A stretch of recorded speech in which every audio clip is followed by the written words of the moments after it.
Hey folks, welcome. It is time for us to talk about the drama paper.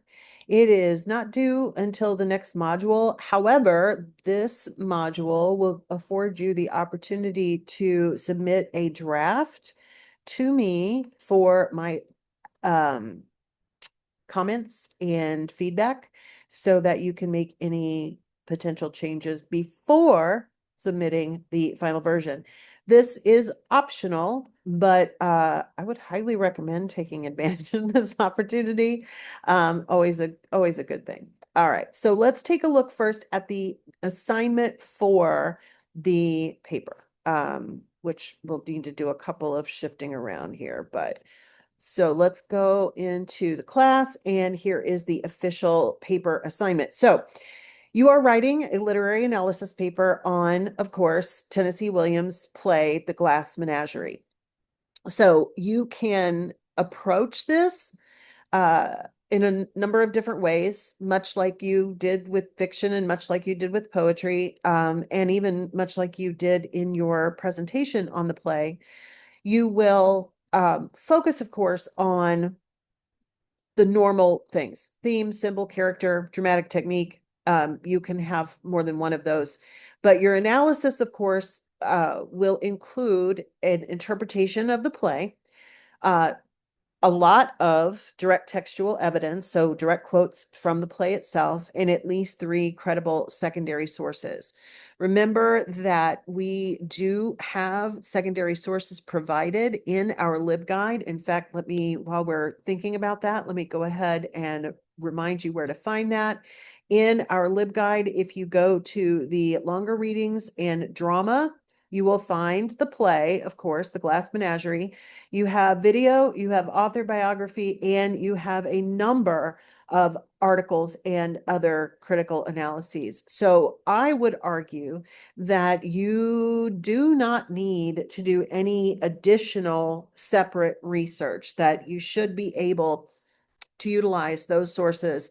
And of course, you don't have to utilize all of them, but you should be able to utilize those sources rather than having to do your own independent research and finding sources. Now, you're welcome to find other sources, but remember, most of the research needs to be actual credible secondary sources. So that would be library focused. Instructions, of course, focus on the Glass Menagerie. Reread and annotate the play. Think about the key literary elements, and then choose one or more of the following angles. I don't mind if you do more than one. Most people, however, will focus on theme and character, and I get that. That's absolutely fine, but you could focus on the symbolism because we've got the glass unicorn, the fire escape, the photographs, the typing school. There's a lot of symbolic things there. Blue roses. The themes, of course, we've talked about in the previous lecture. And then character analysis, of course, you've got 4 characters. There's plenty to say about the characters. The dramatic structure, how it's put together, the fact that it's a memory play, you can focus on that. And then you can also focus on the expressionism, or how the play utilizes memory play things like the lighting and the music and screen projections to supplement what the action is on the stage. As with all of our papers, you should have a clear, arguable thesis that identifies the main focus and insight. And of course, here's a sample one for you. Conduct the close reading, include dialogue, include monologues, you can even include and reference the stage directions, visual elements, anything that you need to incorporate and explain your analysis of the play. Secondary sources, of course, there's some reminders here. You have access to secondary sources as we just looked at. The organization is fairly straightforward: intro, body, and conclusion, just like always. And then, of course, we have the formatting reminders, which by now we are in our 4th paper. So we should be getting really good at this by this point. But if you need help with it, do let me know. The grade will be determined by this rubric. Now, this is not the same rubric that I will use when I give you feedback. I will not give you a pre-grade and then a grade. So if you do supply the paper for the optional draft, You will get feedback from me, but you will not see that rubric. It'll just be the rubric for the feedback. All right, so let's talk about the paper a little bit more.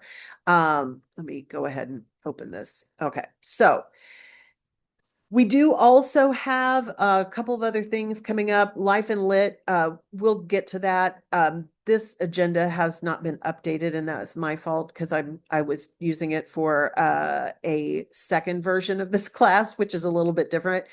So we're going to focus on the drama paper. With the overview here, write a discussion. Oh, this is the Life and Lit. We don't need to talk about that yet. So, thoughts on the drama paper. As I mentioned, typically people focus on character. So, I've got that kind of as the central thing. But I also would invite you to think about the themes. We've got the memory and illusion versus reality, family obligation and escape, the fragility of dreams, economic hardship, and social expectation. You've also got style and symbol, the memory play concept, how that affects the story. You've got Amanda, the Southern Belle, and that stereotype, and how her life doesn't measure up to that in any way, shape, or form. You've got the glass menagerie itself, including, of course, the broken uniform. You've got the fire escape and the cinema. So those are just some of the areas that you can focus on. The main thing to keep in mind is as you write about these things, you want to include direct textual evidence to show it. It doesn't have to be what the characters are saying. It could be in the stage direction and those kinds of things as well. But you do want to use a lot of direct quotation from the play as you are analyzing it, and then wherever possible, working in your secondary sources as well. I would invite you for the draft to make it feel like it's done. I mean, that's the whole point. You could give me a draft at an earlier stage if you want to, but mostly what I'm going to be able to help you with is if you need more research or you need more citation of the research, like it'll be that kind of stuff that I'm looking for. So the more complete it can be when you turn in the draft, the better. Okay. So that's what you're doing for that optional draft submission. If you do not do it, you do not lose those 25 points. They will be added.